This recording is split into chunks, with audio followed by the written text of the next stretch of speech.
What if I told you that the hottest weight loss miracle sweeping Hollywood and TikTok right now was never designed for weight loss at all?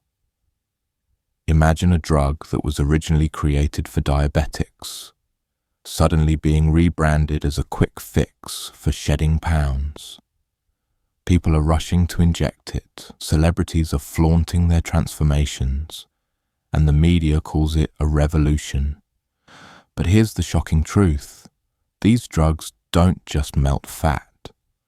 They also eat away at something far more precious: your muscle, your strength, your health. Welcome to the Wellness Way, where we cut through the hype and uncover what's really happening inside your body.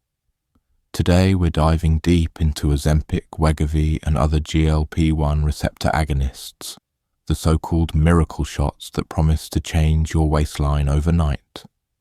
But the real question isn't just do they work, it's what are they taking from you in return. Stick with me, because by the end of this video you'll see these injections in a way you've never imagined before. And before we begin, make sure to hit that subscribe button to support our channel, so we can keep bringing you eye-opening health stories that no one else dares to tell. What if I told you that the so-called miracle weight loss drug everyone's talking about was never designed for weight loss in the first place? Think about that for a moment. The shots that are making headlines, the injections that celebrities quietly whisper about behind closed doors, the very thing millions of people now see as the answer to their struggles with body image. These weren't created to make you slimmer. They were built for something very different: to treat type 2 diabetes. That fact alone stopped me in my tracks the first time I heard it. Because when you hear all the buzz online, when you see magazine covers flashing Hollywood's new skinny secret, you're led to believe this is some revolutionary health hack. The marketing feels seductive. One injection a week and the pounds just disappear. Who wouldn't be curious? Who wouldn't be tempted? But the deeper I dug, the more I realized there's a darker layer to this story. And it starts with the way these drugs actually work inside your body. The brand names you've probably seen, Ozempic, Wegovy, sound sleek, almost futuristic, but they're just two labels for the same underlying substance: semaglutide. What makes semaglutide powerful is its ability to mimic a hormone that your body already produces, a hormone called GLP-1. This hormone is released after you eat, and its job is pretty simple: help your body control blood sugar, slow down digestion so you feel fuller longer, and even send signals to your brain to ease appetite. Sounds like nature's own built-in weight management system, right? Here's the catch though. The GLP-1 your body naturally makes doesn't last long. It disappears from your bloodstream in just a couple of minutes. Pharmaceutical companies saw an opportunity. What if they could engineer a version of this hormone that stayed active much, much longer? Instead of vanishing in 2 minutes, what if it lingered for a week? That's exactly what they created. And suddenly, you had a drug that didn't just nudge your appetite down, it practically slammed the brakes on it. People who took it started eating less, feeling full for hours, and as a result, losing weight. Now here's where things get interesting. Semaglutide was initially approved by the FDA under the name Ozempic as a treatment for diabetes, because controlling blood sugar is what it does best. But when patients began losing significant weight as a side effect, pharmaceutical companies spotted a gold mine. They raised the dose, rebranded it as Wegovy, and marketed it directly for weight loss. The world ate it up. Clinics were overwhelmed with requests. Suddenly, a diabetes drug became the hottest commodity in the weight loss industry. And yet, as promising as it sounds, I couldn't shake the nagging question: what are we not being told?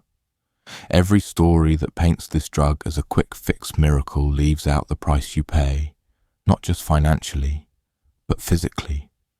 Because when you lose weight on these drugs, it isn't just fat that disappears.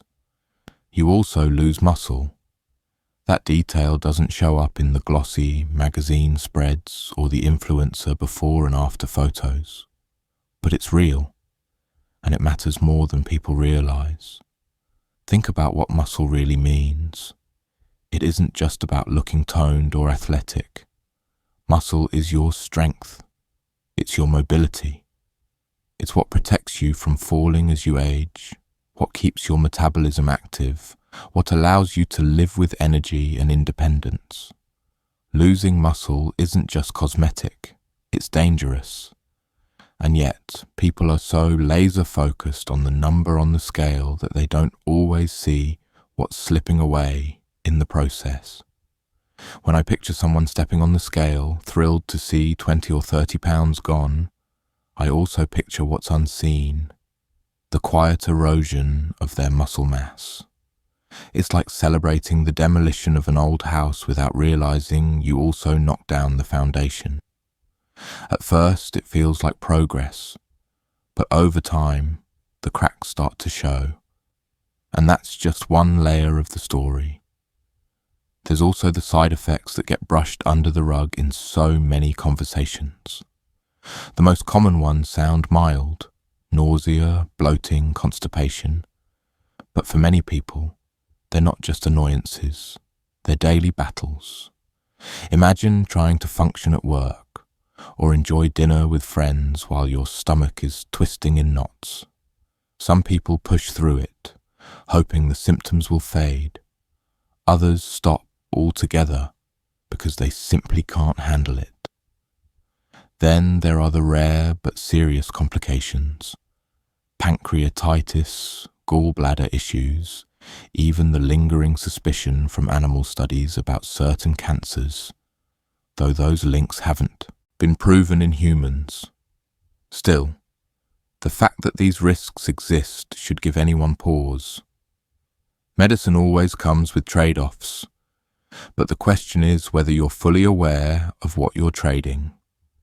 And let's not forget the financial cost. Without insurance, these injections can run over $1,000 a month. That's not pocket change. It's the kind of expense that reshapes a family's budget or forces people into tough decisions about whether their health is worth the financial strain. Some turn to compounding pharmacies searching for cheaper alternatives, but that comes with its own risks about legitimacy and safety. So even access to this drug isn't straightforward. It's tangled up in issues of money and trust. Now, if you're listening to all this and thinking, but it still works, right? Isn't that worth it? I get it. I really do.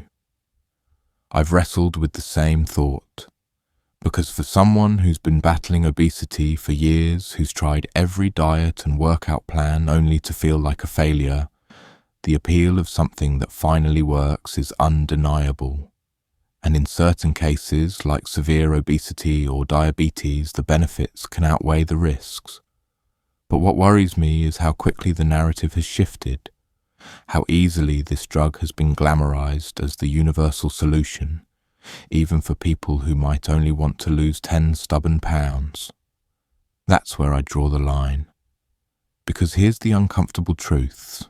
If you stop taking the drug, the weight almost always comes back.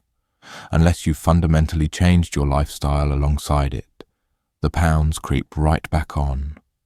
Which means, for many people, starting this drug is essentially a lifelong commitment.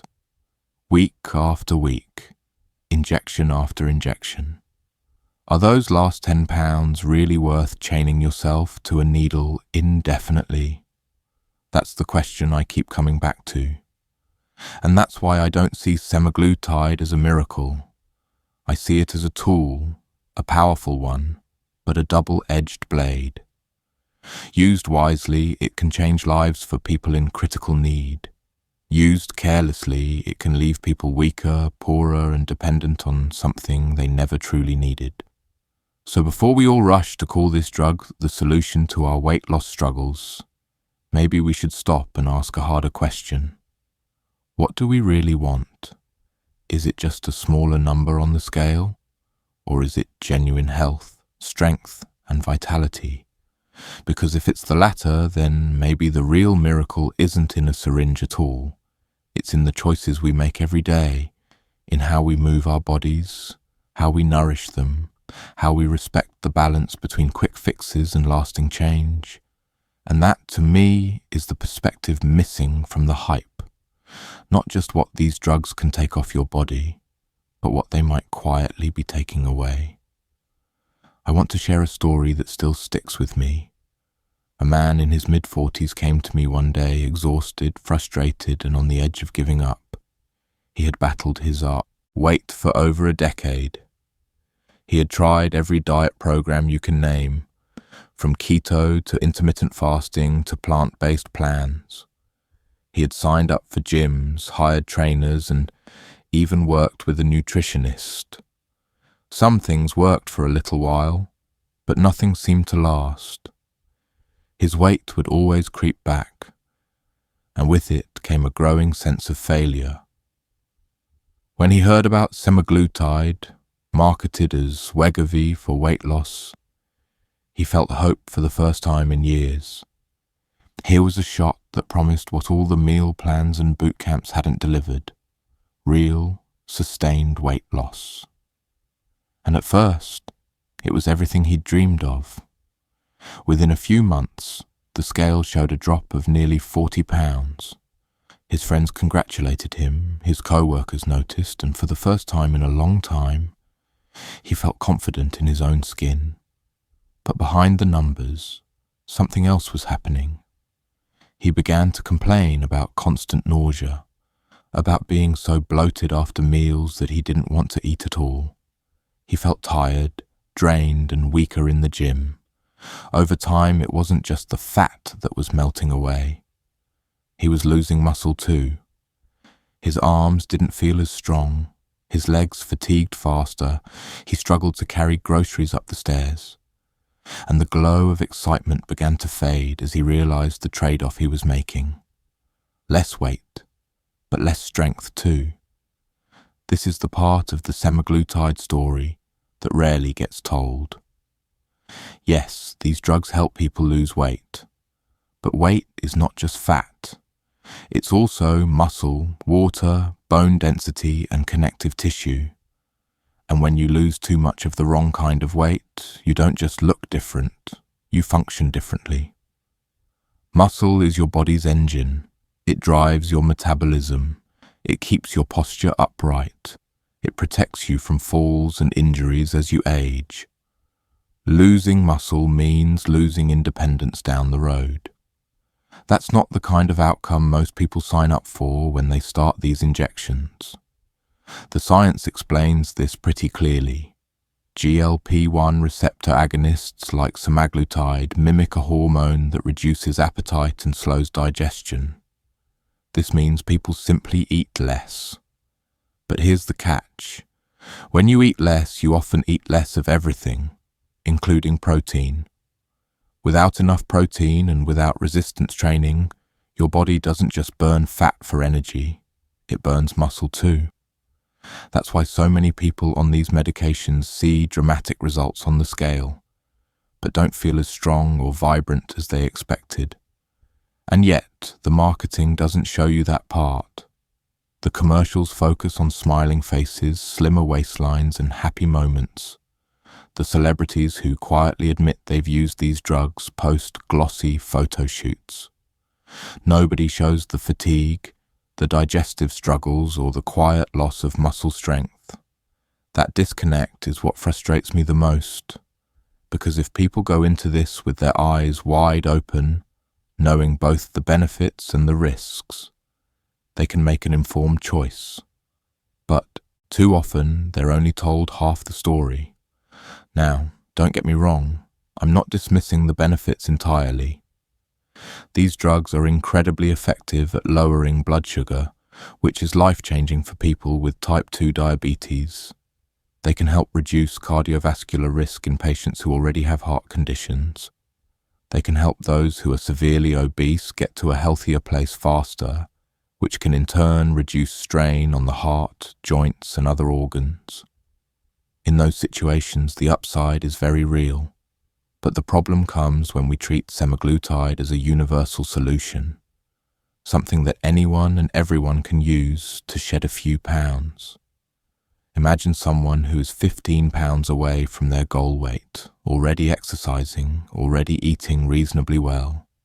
Do they really need a $1,000 injection that might cause nausea, fatigue, and muscle loss just to close that final gap? Is the cost, both financial and physical, worth it? Or are we just chasing shortcuts because we don't like the slower, harder path of discipline and consistency?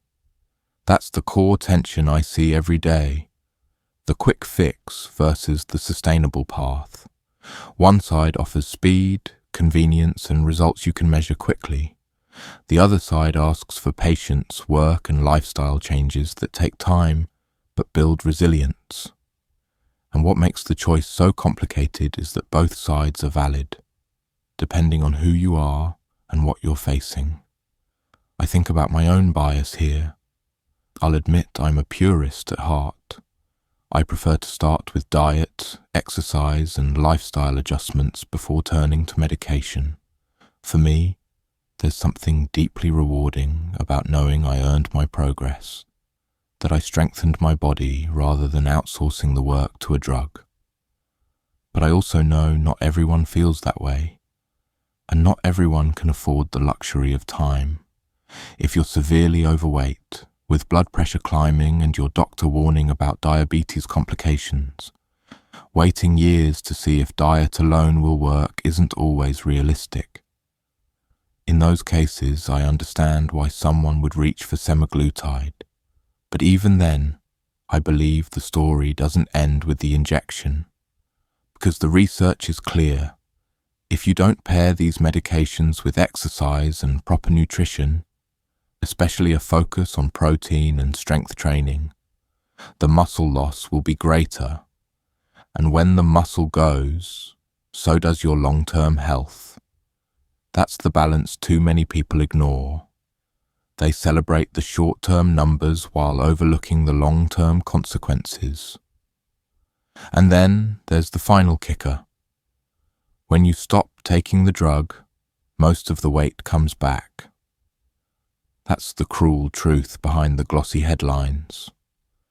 Unless you've built sustainable habits alongside it, you'll likely find yourself right back where you started.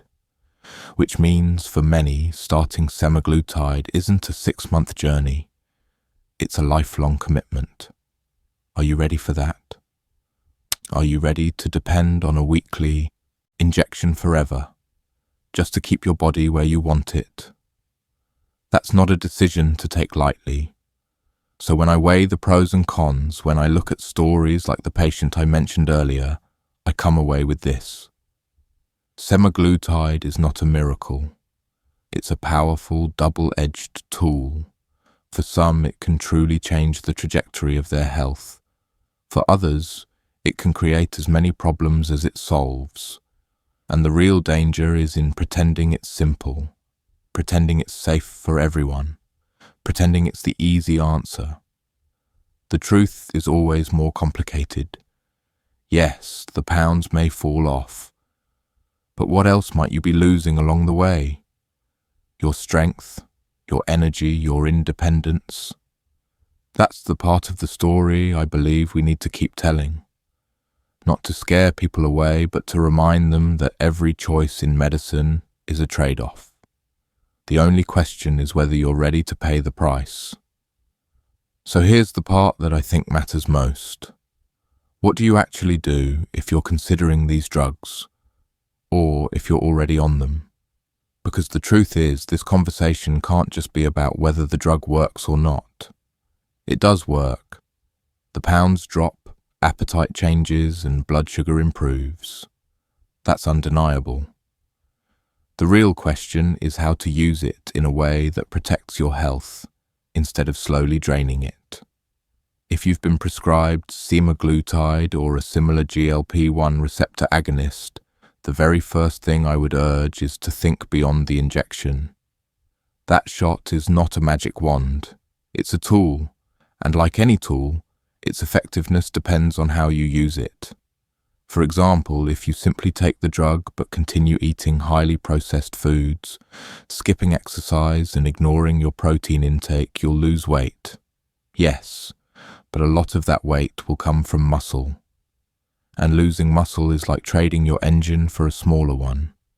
You might look slimmer, but you won't have the power or resilience to enjoy that body.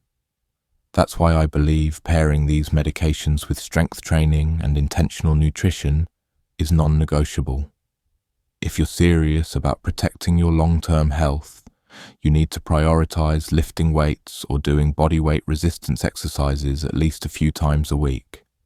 And your meals should be centered on high-quality protein, lean meats, fish, eggs, dairy, beans, or even plant-based protein powders if needed. Protein is the building block of muscle, and when your appetite is suppressed by the drug, it becomes even more important to make every bite count. Think of protein as your insurance policy against the hidden cost of muscle loss. There's also the reality of age. The older you are, the faster you naturally lose muscle mass, even without any drugs in the picture. Add in a medication that reduces appetite and encourages faster weight loss, and that natural decline speeds up. For someone in their 20s or 30s, maybe the body can recover more easily. But for someone in their 50s, 60s, or beyond, the consequences are far more serious. I've seen older patients become frailer after rapid weight loss, not because they lost fat, but because they lost the very muscle that kept them steady and safe. That's why resistance training isn't just a nice idea here. It's a lifeline. Another thing I encourage is being honest about why you want to use these drugs in the first place. If you're severely overweight, dealing with obesity-related health risks like type 2 diabetes or high blood pressure, then yes, these medications might make sense as part of a larger health strategy.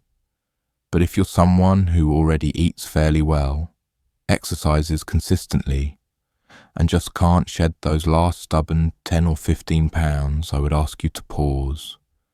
Is it worth relying on a weekly injection indefinitely, with all its costs and side effects, just to see a slightly different number on the scale?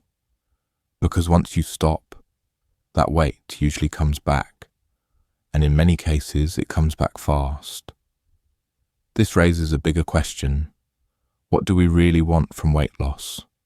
If the goal is health, living longer, moving better, feeling more energetic, then we can't only focus on pounds lost. We need to think about quality of life, strength, and the kind of body we're building along the way. Too often, the cultural conversation about weight loss reduces success to a single number. But what if success meant keeping your muscle, fueling your body with real food, and moving with energy, even if it meant the scale didn't drop as dramatically? That shift in mindset might be the real key to long-term health. Looking ahead, I have no doubt pharmaceutical companies will continue to refine these drugs. We'll see newer versions of GLP-1 agonists, maybe ones with fewer side effects, maybe ones designed to preserve muscle better. There's even research happening right now on combination drugs that target multiple pathways for appetite and metabolism. So yes, the future may hold even more powerful tools for weight loss. But we have to ask ourselves, do we really want to depend on drugs as the foundation of our health? Or should they remain as backup tools reserved for situations where lifestyle alone isn't enough? I think about this often when I see how quickly our culture embraces shortcuts. We've been sold quick fixes for decades. Diet pills, crash diets, juice cleanses. Semaglutide just feels like the newest, slickest version of the same story. But the truth hasn't changed. Long-term health still comes from the basics. From moving your body, fueling it with real food, sleeping well, managing stress, and building habits that last. The drug may accelerate the process, but it can't replace those fundamentals. And when people try to use it as a substitute, they usually pay the price later. That's why my advice is this. If you do decide to use these medications, treat them as a bridge, not a destination. Use the time they give you when your appetite is lower, when the pounds are coming off, to establish the lifestyle you'll need once you eventually stop. Learn to cook nourishing meals, practice strength training, build routines that keep you active and engaged. Because when the injections end, it's those habits that will decide whether the weight stays off or not. And if you decide against the drugs, that's just as valid. You may not lose weight as quickly, but you'll build resilience and strength in the process. You'll know that every step forward is yours, not borrowed from a pharmaceutical company. And that sense of ownership over your health is something no prescription can give you. So let me leave you with a question. Imagine you had two options in front of you. A weekly shot that helps you drop weight fast but requires you to stay on it forever, or a slower, harder path of lifestyle change that builds strength, preserves muscle, and doesn't depend on any outside drug. Which would you choose? Would you trade long-term independence for short-term results? Or would you invest in the slower, steadier road? That's the real choice we face with drugs like Ozempic and Wegovy. And it's a choice that goes deeper than appearances. It's about what kind of health you want, what kind of body you want to live in, and what kind of future you're building for yourself. When I step back and look at the whole picture of Ozempic, Wegovy, and other GLP-1 weight loss drugs, I don't see a miracle. I see a powerful tool with real potential, but also with real consequences. Yes, these medications can transform lives.